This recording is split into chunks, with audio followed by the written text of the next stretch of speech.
Oh, bonjour les amis, comment allez-vous? Bienvenue sur cette chaîne YouTube. Je ne comprends pas vraiment ce que je fais ici, mais aujourd'hui, nous allons parler technologie. En tout cas, je ne suis pas ici pour l'argent et toutes ces choses. Mais enfin, de qui parlez-vous? Discover ID? Je ne connais pas cette personne. Non, je vous assure que je n'ai absolument jamais entendu parler de cette personne. En tout cas, je suis vraiment très heureux d'être ici avec vous aujourd'hui. Je dois déjà vous laisser, au revoir. Mais non, évidemment que c'était moi, je vous ai bien eu. Regardez, c'était bien moi. Par contre, c'est pas que ça défonce un peu la gorge de parler comme ça, mais... Aujourd'hui, petit top 6 des accessoires PC Gamer à moins de 35 €, avec une particularité que je n'avais encore jamais abordée, c'est que ce sont tous des périphériques sans fil. Enfin, presque tous. Il n'y en a qu'un, mais lui, ce serait un petit peu compliqué de le faire sans fil. Mais tout le reste, tout ce qui va se trouver devant vous, clavier, souris, casque, tout ça, sans fil. On en a marre des fils, il y en a partout. Et YourCDKey, c'est un site qui vend majoritairement des clés de jeu, on peut également y retrouver des clés software, et nous ici, ce qui nous intéresse en particulier, ce sont les clés Windows 10. Elles sont beaucoup moins chères que chez la plupart des vendeurs de clés et intégrateurs PC. Ce sont de vraies clés legit, hein. Ce ne sont pas des cracks, ce ne sont pas des trucs volés ou quoi. Donc déjà que le prix est assez bas, si en plus de ça vous rentrez le code DDVIP dans la petite barre ici, vous allez bénéficier d'une réduction de 25%. Une fois que votre clé est achetée, vous n'avez qu'à aller dans le User Center directement sur le site, vous n'allez pas la recevoir par mail. Vous chopez votre clé, c'est vraiment très simple. Ensuite pour l'activer c'est très simple, vous allez dans le menu démarrer, vous tapez activation. Ici j'ai modifié ma carte mère il n'y a pas très longtemps donc je n'ai plus Windows d'activer. On va dans modifier clé produit, on entre la clé avec un petit copier-coller.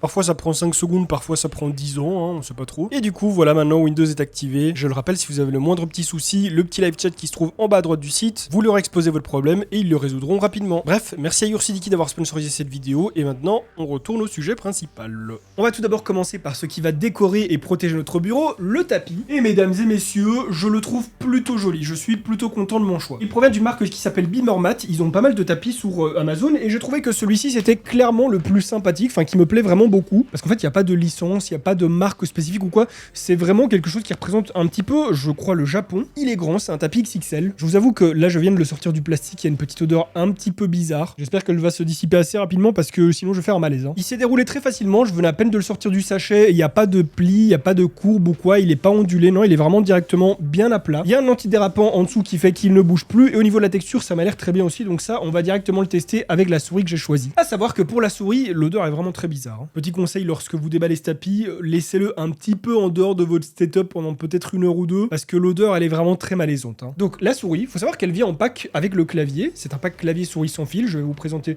les deux, mais je commence donc par la souris. On est surtout sur une souris qui est très légère. Une souris qui a beau être sans fil, voilà, elle n'en reste pas moins légère parce qu'elle est toute trouée. Et donc voilà, on est sur un petit look un petit peu particulier. On a du gris foncé et du blanc. Une prise en main de souris assez standard. On n'a pas de gros relief ni rien. Pas de repose-pouce. Voilà, une prise en main, tout ce qu'il y a de plus simple. Au niveau des boutons, on va retrouver donc clic gauche, clic droit, clic molette, un bouton pour changer le DPI et alors 2 raccourcis sur le côté. La molette, quant à elle, ça va, elle est plutôt légère, elle roule bien, elle fait pas un bruit dégueulasse. Et du coup, qu'est-ce que ça donne? Bah écoutez, déjà le tapis fait parfaitement son taf. Et la souris, elle glisse bien sans... Wow. J'allais dire sans exagération non plus, mais quand même un peu. Niveau du capteur, j'ai pas beaucoup d'infos dessus. Je pense que ça doit être un capteur très simple. Là, on est clairement pas sur du très haut de gamme. D'un point de vue qualité, finition, on est sur de la souris milieu de gamme. Le seul truc, c'est que bon, du coup, elle est pas forcément super chère pour de la souris sans fil. Généralement, ça coûte bonbon des souris comme ça. Ici, voilà. On est sur un pack clavier souris sans fil à 70 €, ce qui revient à 35 € la souris, 35 € le clavier, ou alors 40 € le clavier, 30 € la souris, comme vous voulez. Moi, je suis parti du principe que voilà, c'était un peu comme si on faisait 35-35. Au niveau du clavier, on retrouve exactement le même design, hein, ces mêmes couleurs. Ça rappellerait même un petit peu les claviers custom, hein, qui ont du coup des touches customisées aux couleurs qu'ils veulent. On est sur un clavier 60% donc dépourvu de pavé numérique et de plein de touches inutiles dans le gaming. Je vais du coup brancher la clé USB et l'allumer pour avoir un petit peu le côté RGB aussi. Hein. Sachez-le, elle est pas très facile à insérer et encore moins à retirer. Le clavier est branché, je vous laisse donc l'admirer ainsi que son petit RGB. C'est plutôt mignon, hein, ça a de la gueule. C'est pas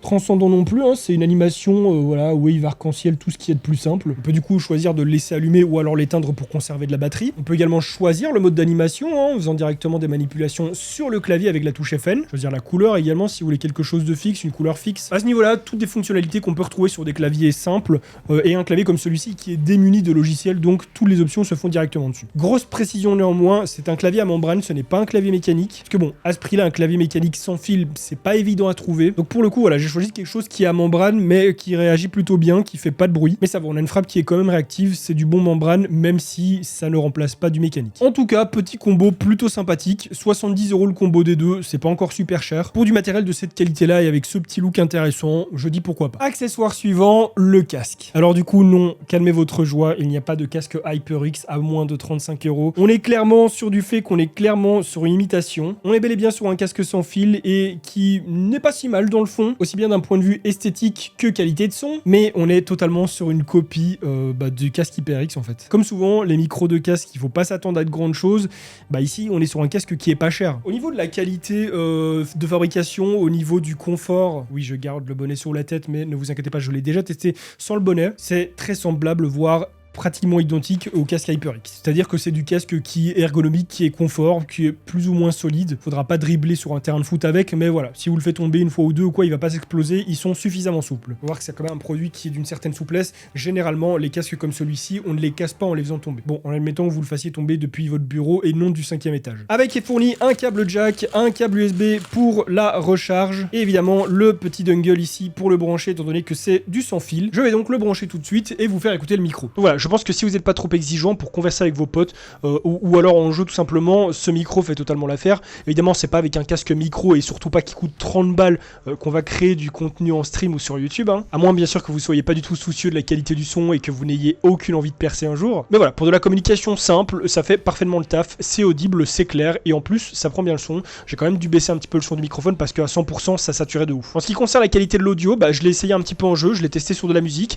Pour la musique, je trouve que les basses sont quand même assez fortes pour son utilité principale, c'est-à-dire en jeu, là, c'est plutôt bien. Selon le jeu auquel vous jouez, c'est quand même très intéressant d'avoir des basses. Donc en toute honnêteté, même si c'est une espèce de pâle copie ou du rebranding, j'en sais rien, hein, je trouve que ce casque est clairement le banger de tout ce lot. Parce que pour 30 €, avoir quelque chose avec cette qualité de son, cette qualité de micro qui n'est pas si mal non plus, mais alors surtout en sans fil, là vraiment, ouais, c'est banger. Sur la boîte, il est marqué qu'en utilisation non-stop, il peut durer jusqu'à 17 heures, et qu'en stand-by, il peut rester plus de 200 heures allumé. Donc ça voudrait dire qu'en moyenne, vous allez le recharger, allez, tous les 1 jour et demi, 2 jours max. Ce qui, je vous l'accorde, n'est pas foufou, mais bon voilà. Pour le prix, on peut pas en demander trop non plus. Donc franchement, ouais, un vrai petit banger, ce casque, pour moi, c'est le meilleur produit de tout le lot. Pour ce prix-là, et surtout sans fil, c'est vraiment difficile de trouver beaucoup mieux. Ah d'ailleurs, je vous l'ai pas dit, mais ce pack, il va être à gagner. Parce que bon, j'en ai un petit peu marre d'acheter des produits pour vous les montrer et puis de les garder stockés quelque part, donc voilà. Ce pack, je vais le faire gagner à une personne. Pour participer, c'est très simple. Dans la description de cette vidéo se trouve un tweet. Vous allez sur ce tweet, vous le retweetez et vous taguez un ami dans l'espace commentaire de ce tweet. Et je ferai un petit tirage au sort quelques jours après pour sélectionner un gagnant. Quatrième objet, un support de casque. Pour le coup, c'est un objet qui ne pouvait pas être sans fil parce que il y a du RGB dessus, parce qu'il doit être connecté au PC pour pouvoir faire rallonge. Mais je me dis que souvent, les supports de casque, ils sont dans un petit coin du setup, on les met pas en plein milieu, donc c'est facile de camoufler les câbles. J'aurais pu très bien prendre un support de casque sans fil, mais qui du coup n'allait avoir aucune connectivité dessus, aucun RGB. Vraiment, ça aurait été un bout de plastique ou un bout de métal. J'avais pas envie de ça. Je le connais bien, c'est du Spirit of Gamer, une marque qui est plutôt connue. Ils ont pour mérite de faire des produits qui sont plutôt sympas, pas très chers. Faut savoir avant toute chose qu'il y a possibilité de brancher un bungee, enfin de convertir en fait ce support en bungee. Un bungee, c'est quoi? C'est tout simplement quelque chose qui va permettre de retenir le fil de votre souris si vous en avez une. Et on peut voir que malgré tout, ça reste très souple. Mes mouvements ne sont pas forcément bloqués en fonction de la longueur où je mets le câble. Surtout que je vois ici qu'il peut un petit peu coulisser dedans quand même. Là, j'ai un petit peu trop forcé, donc ils sont enlevés. Donc le support de casque, avant d'être un bungee, ce qu'on lui demande, c'est d'être un support de casque. Et ici, en l'occurrence, un support de casque RGB. Et je vous laisse admirer ce magnifique RGB. C'est très joli. En plus de ça, comme je l'ai dit, à partir du moment où vous le branchez, ça en fait également un hub sur lequel vous avez des extensions USB. Vous avez sur le devant ici une petite fonction tactile qui vous sert à changer les animations de couleur. Bon, on peut voir que ce sont des animations très simples, hein, rien de phénoménal non plus, mais ça reste joli. Et évidemment, vous pouvez poser votre casque dessus puisque c'est à ça que ça sert. Bah oui, ça reste un support de casque avant tout. Et du coup, on a un dernier périphérique qui, lui, n'existe pas sans fil, tout simplement. Hein. Je pense que voilà, à l'heure d'aujourd'hui, ça n'existe pas encore. Une webcam Full HD, 30 fps. Elle permet de capturer jusqu'à un angle de 110 degrés et intègre un micro. Donc voilà, on va voir ce qu'elle donne. Je vous avoue que pour le coup, je ne l'ai pas encore testé. Vous pouvez enlever un petit cache, hein, voilà, si vous ne voulez pas être dérangé dans votre intimité, que vous avez l'impression que quelqu'un vous observe, vous avez un petit cache pour bah voilà, faire vos affaires, hein, on va pas épiloguer là-dessus. Elle est posée sur une petite pince qui vous permet directement de la poser sur votre écran comme ceci, mais sachez qu'avec est fourni un mini tripode ici que vous n'avez qu'à fixer comme ceci sur le dessous, pour si jamais vous voulez vous filmer d'un autre angle que votre écran, hein, peut-être vu du bas ou quoi, je sais pas, vous voulez filmer votre clavier ou alors en contre-plongée, comme ça tout le monde va bien voir votre double menton. Et donc voilà. Sans plus attendre, nous allons découvrir ce que donne cette webcam. Vous voyez, quand je vous disais que je ne l'avais pas testé avant, bah j'aurais peut-être dû en fait, hein, parce que bon, après, je suis mauvaise langue. La qualité est pas incroyable non plus. Prenez quand même en compte que j'ai beaucoup d'éclairage autour de moi. Si vous n'avez pas un minimum d'éclairage sur vous, il faudra monter le gain et l'exposition et la qualité sera donc dégradée. Mais d'un autre côté, même si bon, c'est pas dégueulasse non plus, mais c'est pas incroyable, j'ai envie de dire, elle coûte 29 €. Donc évidemment qu'à 29 €, on n'aura pas une qualité en 4K digne d'un film d'Hollywood, ça c'est sûr et certain. Il y a d'autres webcams de chez Logitech, de chez Elgato, qui coûtent 70, 100, 150, 200, 300 € qui délivrent de meilleure qualité, ça c'est sûr. Mais ici voilà, 29 €, c'est très peu pour une webcam qui fait du Full HD. Je peux peut-être essayer de réduire encore un petit peu le grain, en admettant que voilà, je monte un petit peu l'exposition qui était à 5, c'est suffisant pour afficher du 30 fps, et je descends un petit peu le gain comme ceci pour que ce soit, voilà, c'est un petit peu plus sombre, même si on distingue tout très bien, le contraste est un petit peu violent quand même, mais il y a un peu moins de grain, c'est pas si dégueu au final, hein. Enfin moi quand je regarde le retour en tout cas, c'est pas incroyable, c'est pas de la 4K, ça c'est sûr et certain ce prix là, mais c'est pas non plus archi dégueulasse, et selon ce que vous voulez en faire, de toute façon c'est pas avec une webcam qu'on fait du contenu sur YouTube, hein. Peut-être en stream oui. Si on imagine par exemple que je recorde un gameplay ou quoi en live, bah voilà, je réduis un petit peu la taille de la webcam, plus ou moins comme ceci, alors voilà j'ai mon gameplay, bon bah la cam fait le taf, puisque là comme la cam elle est toute petite, on voit pas tous les grains entre les pixels. Donc bon, en vrai c'est pas incroyable, mais je trouve que pour 30 €, ça fait vraiment le taf. Et là le jeu que vous êtes en train de voir, hein, Zelda Tears of Kingdom, je l'attends de pied ferme, sachez-le. Alors bon, c'est sûr qu'en revenant sur une caméra comme ça, la différence est titanesque, mais bon, là on est sur un set caméra plus objectif à plus de 5000 balles,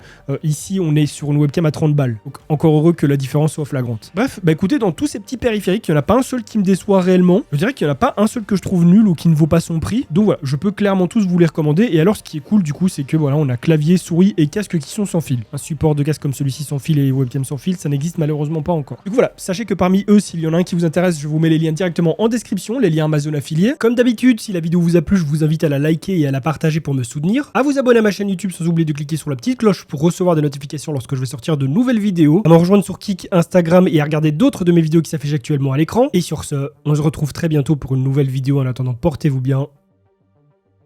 Bye les gens.